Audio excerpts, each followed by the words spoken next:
تو مجھے میرے بچے کبھی کبھی کہتے ہیں کہ سرکار صلی اللہ علیہ وسلم کے دانت مبارک جو تھے وہ ہیرے جواہرات جو ہے نا، ہیرے جو 7 رنگ نکلتے ہیں جس سے روشنیاں نکلتی ہیں، وہ تو آقا صلی اللہ علیہ وسلم کی امت کی خدمت کے لیے بنائے گئے ہیں، ان سے ہم بڑے متاثر ہیں۔ تو جو آقا علیہ السلام کے دندان مبارک ہے وہ کتنے خوبصورت ہوں گے، تو ہم اس پہ گفتگو کرنی شروع کر دیتے ہیں۔ اور پھر میں انہیں بتاتا ہوں کہ ایک دن اما عائشہ صدیقہ رضی اللہ تعالیٰ عنہا ام المومنین، وہ چھوٹی سی پتلی سی سوئی جس سے کپڑا سی رہی تھی، وہ سوئی گم ہو گئی۔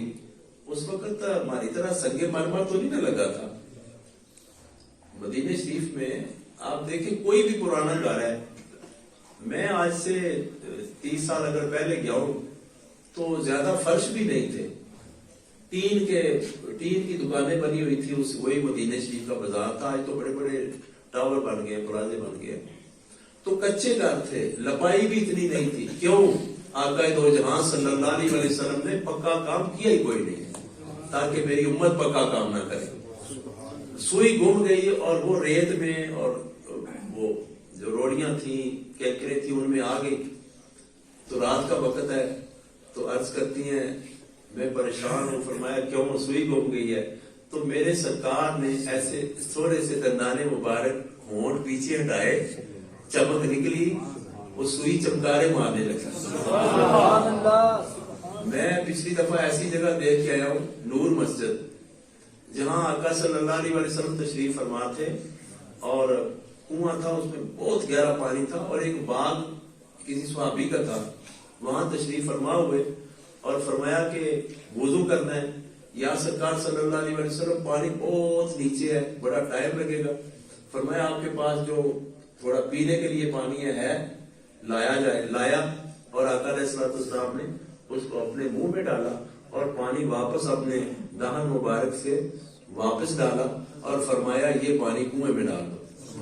اللہ سچے کی قسم ہے، میں خود دیکھ کے آیا ہوں، پانی سارے عرب کے نیچے ہے، 200 150 فٹ نیچے ہے، لیکن 1450 سال گزرنے کے بعد بھی آج بھی اس کنویں کا پانی بالکل یہ سامنے ہے، آج بھی نیچے نہیں ہے۔ پانی ہم سے زیادہ اچھا ہے، جو آقا صلی اللہ علیہ وسلم کی روحانیت کا فیض دیکھے 1400 سال بعد بھی آج اوپر ہے، اور وہ میٹھا بھی ہے۔ وہاں صحابہ کرام کو دیر ہو گئی، میرے لاجپال فرماتے ہیں صحابہ جاؤ گھروں میں، باہر گئے، اندھیرا ہے، کالے پتھر ہے، کالے پہاڑ ہے، رستہ نہیں ملتا۔ واپس آئے، عرض کی یا رسول اللہ صلی اللہ علیہ وسلم ہم گھر جانا چاہتے ہیں، تو اگر آپ اجازت دیں تو یہاں گزار لیں، رستہ نظر ہی نہیں آتا۔ لاجپال فرماتے ہیں ایسا دیکھنا چاہتے ہو ایک کھجور کی ٹہنی لاؤ، ایسے ٹیڑھی سی کھجور کی ٹہنی لائے صحابہ۔